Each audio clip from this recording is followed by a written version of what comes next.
Hello there, and welcome to today's lesson on the channel.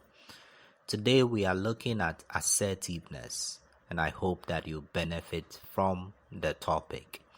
Now, assertiveness refers to your ability as an individual to express what you think or feel in a clear and confident manner without disrespecting or abusing the other person or persons you are interacting with. And according to the American Psychological Association Dictionary of Psychology, assertiveness is defined as an adaptive style of communication in which individuals express their feelings and needs directly while maintaining respect for others. So we see from this that assertiveness is about how you communicate to other people in your interactions, in your relationships with other people, how you are able to express your feelings, your needs, your thoughts in a clear and precise manner, not holding back what you feel or think, not holding back your needs and what is helpful to you or beneficial to you. But in doing that, you also respect the other person. You take into consideration how they are also feeling, what their needs are, and what their rights are. And assertiveness is generally a middle ground between what we call passivity and aggression when it comes to communication. And so before we proceed to look at why assertiveness is important, I would want us to take a brief look at passive and aggressive communication. Passive communication is where you as an individual struggle or fail to express yourself in terms of how you feel, what you are thinking, and what your needs are.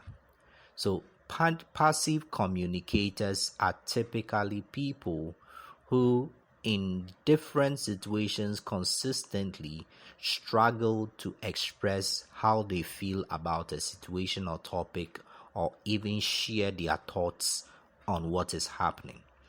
They would typically allow things to slide. They go with the flow and allow others to rather express themselves, even to the point where this is detrimental to your personal needs or what you feel is helpful to you. So in their attempt to avoid trouble, passive communicators are not able to confront others when they are wronged.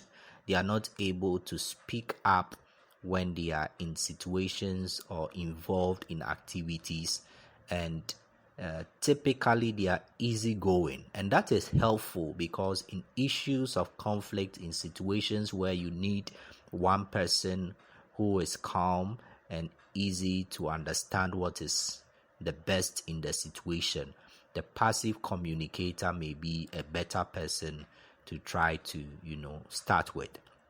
So in a sense, it's fine, it's good, but passive communication has a lot of problems in terms of how you end up being treated, and you end up having a lot of your needs and a lot of what should be for you going against you.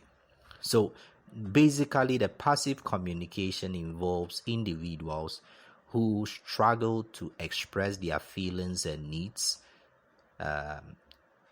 even in situations where expressing same will be very significant in their lives.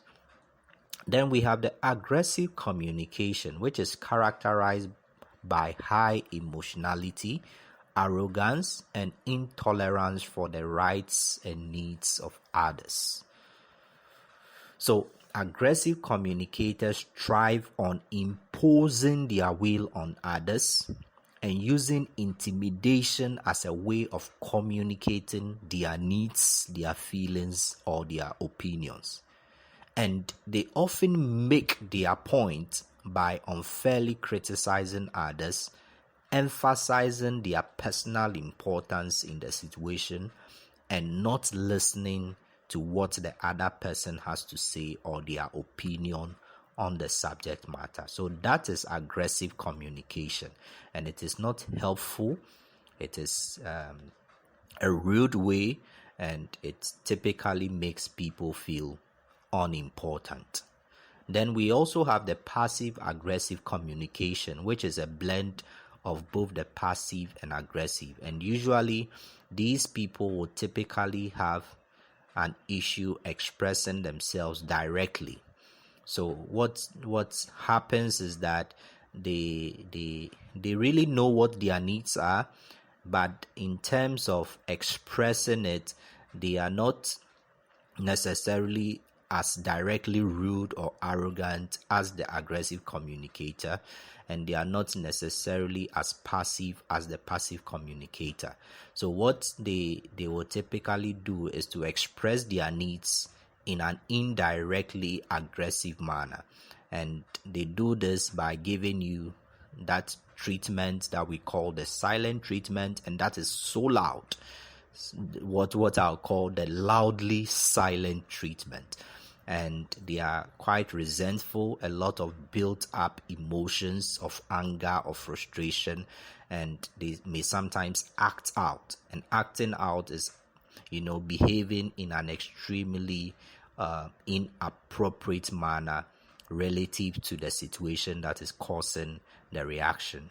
And they would sabotage you. Sometimes they may agree, okay, that's fine. So that passive bit about it's okay, let's move ahead, okay.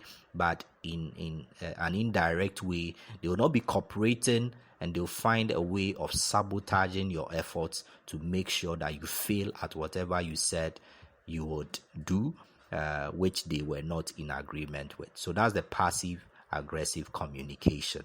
And these are ways that we communicate. People communicate here and there, but there are a lot of challenges when it comes to building sound relationships, sound communications between ourselves and others, if we are going passive aggressive or passive aggressive. So that leads us to the main topic for today, assertiveness, which is a very key element in proper communication and helping that as an individual you are able to communicate your needs, as we have mentioned, your thoughts and feelings, in a way that ensures that your rights and your personal worth is respected, even as you also respect the rights and personal worth of the other party. Why is assertiveness important? Number one, it improves self-esteem and confidence. When you are assertive, one thing that it does is that it gives you a better self-image. You believe in yourself, you know what you want, and you go for it. It improves your self-esteem, it improves your confidence. And number two, it's important in reducing anxiety and depression.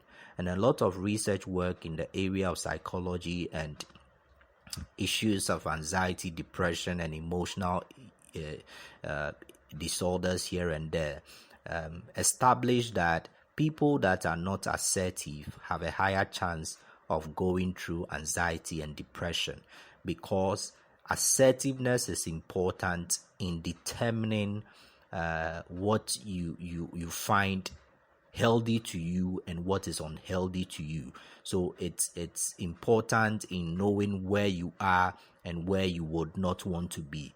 And if you are not assertive, you may find yourself doing a lot of things that build up resentment in you. And if you're a passive communicator, it means you'll just be going along with it. If it's at the workplace, in a relationship, you can't talk about it, and you just be sinking into depression and a lot of emotional problems, a lot of fear, a lot of anxiety as a result of you being constantly bullied, which we'll talk about in a moment, and being, overpowered by an aggressive communicator or situation where you are not able to express how you feel or what you think should be done right. So if you are assertive, it's very critical in reducing your anxiety and depression, risk. The three is that it makes you effective in your communication, where you are able to communicate what is on your mind without sounding rude, without making the other person feel disrespected or unimportant, but still making sure that whatever is on your mind, whatever your needs are or feelings are well communicated, whether it is to your boss, whether it is your colleague or your parents, your children. You are able to communicate effectively such that you are able to express what is on your mind and what you feel is necessary, and also allowing the other person to feel important in that two-way communication. Number 4, it enhances your reputation and relationship with others. And that is linked to the third point about how assertiveness can make you effective in your communication. And we'll talk about some bits of assertiveness approaches in the moment. But it builds your reputation when people, especially people that are aggressive, people that are bullies, people that like taking advantage of others, when they realize that you know what you want and you are able to clearly state that stance or express your feelings and thoughts without necessarily calling for a fight or calling for aggression or aggressive interactions, they see you in a positive light. They give you some respect, and it in the long run helps you to maintain a more healthy relationship with the other person. And finally, amongst the lot, assertiveness is important because it improves decision making. Individuals who are not assertive struggle to make choices, struggle to make decisions that are definite and that they go by, because they are personally interested in that final decision. So assertiveness is helpful. When you are assertive, it means that you know what you want, you know your needs, you know your strengths, your weaknesses, and you are able to stand up for what is helpful and what is not helpful. You are able to push it out and to determine what exactly you want to do, irrespective of what the popular opinion is.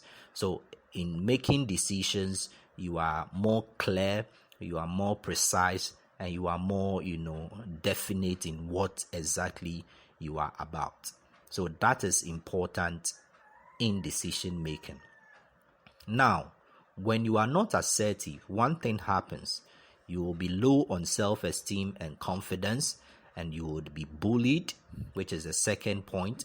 You will be bullied because you are vulnerable and you are not able to speak up for yourself.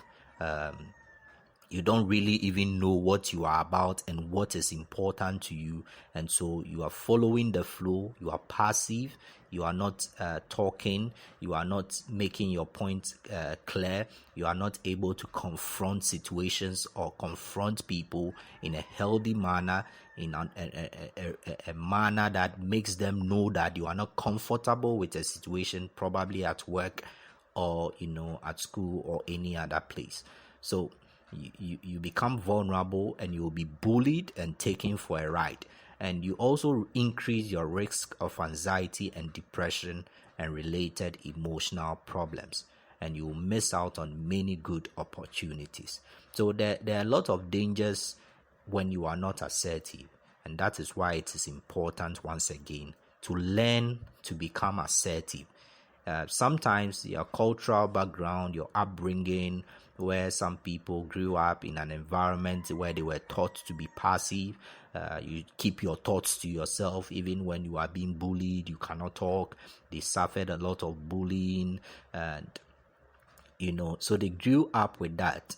and it becomes a challenge. But you can learn to overcome that and learn to become assertive. Assertiveness is a skill that is learned. It is a way of communicating that you can learn. And that leads us to the last point in this lesson, which is how you can be assertive. Number one, know who you are and value yourself. This is important.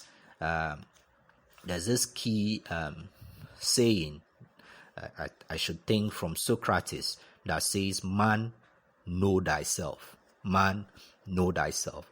Knowing yourself, knowing your strengths, your weaknesses, knowing your worth as a person, valuing yourself is important to becoming assertive.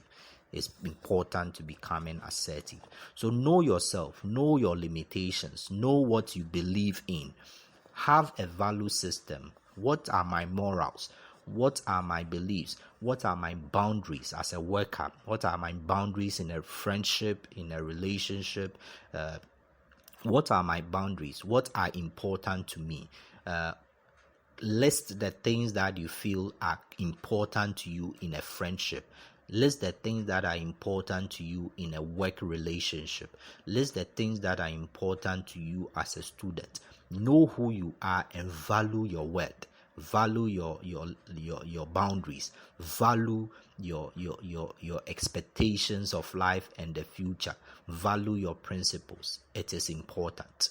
Number two, know what you need or want and communicate it in a clear and precise manner.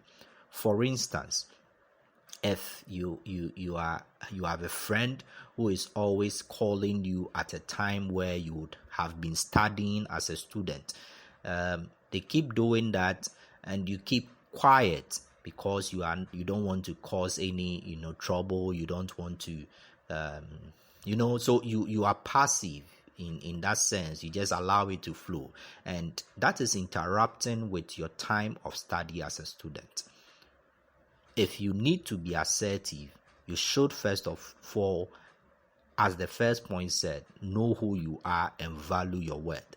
If you value your worth, you value yourself as a student, value your academic progress, value your learning, you should be able to tell and communicate to this friend in a clear, precise manner, being assertive but not aggressive or rude. I appreciate the fact that you love to call and I love to engage you in conversations. However, I think the time that you call is often quite late, and so why not change the time? I think we can make it maybe 6 p.m. rather than 9 p.m. in the evenings, because I usually learn around the time that you call. That is you knowing what you want, knowing what is important for you, and communicating it in a clear and precise manner. I study at this time, but I appreciate the fact that you call and then we have good conversations. It's just that the time that you call appears not to be favorable. It interrupts my group studies, interrupts my personal study. So I think 6 p.m. would be a better time to talk. And you need to be clear and you need to be firm on that without disrespecting the other person or making them feel that you do not appreciate their effort to maintain communication. Number 3, plan what to say and how to say it. So before you even talk to this friend about the timing of their call and how it interrupts with your studying, it is important to plan ahead. Sit with yourself. So what am I going to say? How am I going to say it? It's all part of being assertive, so that in communicating, you know exactly what you want to say and how you would say it. So you practice what to say. I'm going to tell him that the time he calls is unfavorable, but how do I communicate it so that this friend of mine does not feel that I am ungrateful or I am saying that he's doing the wrong thing by maintaining contact? So you plan on how you are going to say it, knowing your relationship with this friend and making sure that you have communicated what you want to communicate without being rude or sounding arrogant. So plan ahead we say that failing to plan is planning to fail. So plan ahead on what to say and how to say it. Number 4, know when to say yes or no. So if someone says that do A, B, C, and D, I want you to do A or so and so for me, and you think that you do not have the time, or you think that this is something that you would struggle to do, let them know that I would have loved to do it, but I am so caught up with time, and so I'll not be able to do it. Do you think there's another way I could help?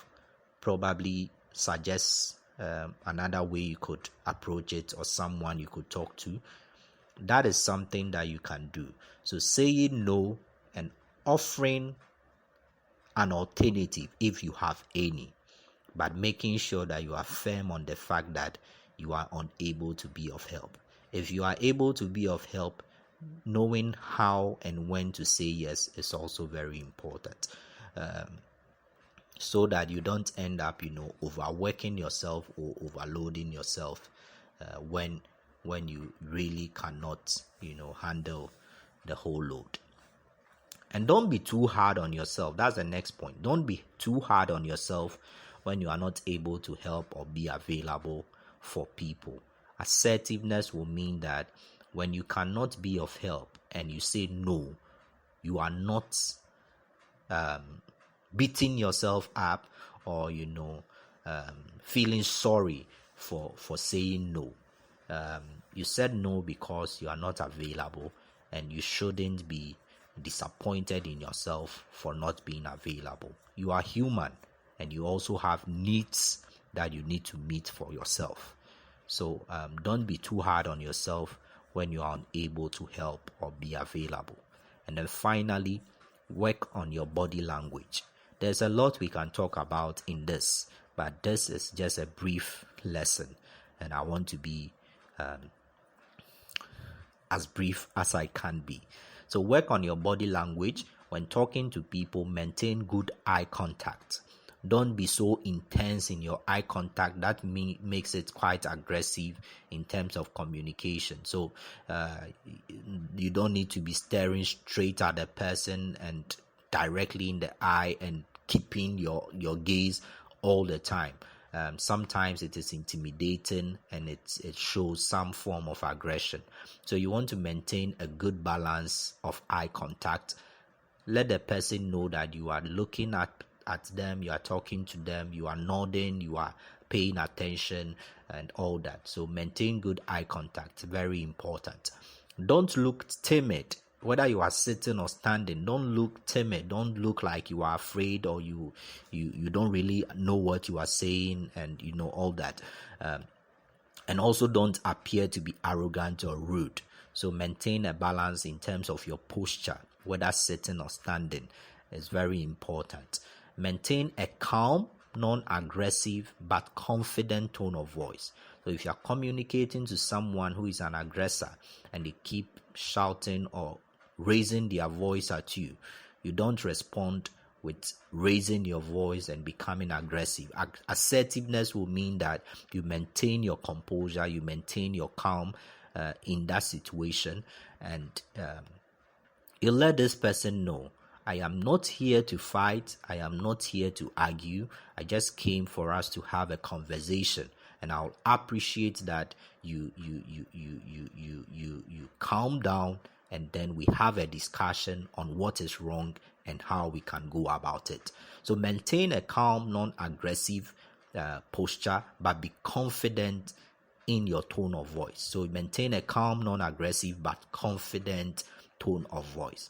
And finally, don't be led by your emotions. Be led by decorum and reason. Very important in assertiveness. That is why you should know what you want to say and how to say it. Very key, very important. And you should at all times maintain decorum in how you approach your communication with others, whether you are confronting them for a wrong done, confronting them on a situation that you feel is not going right. Whatever the situation is, you want to maintain decorum and deal by reasoning together with them rather than being led by your emotions, anger, frustration, and letting yourself, go all aggressive. So these are some key things that I feel are important in being assertive as an individual, and I hope that this lesson has been helpful. Thank you so much. If you are new to the channel, I'll be glad if you subscribe and you share this lesson with others. Thank you very much and have a good time.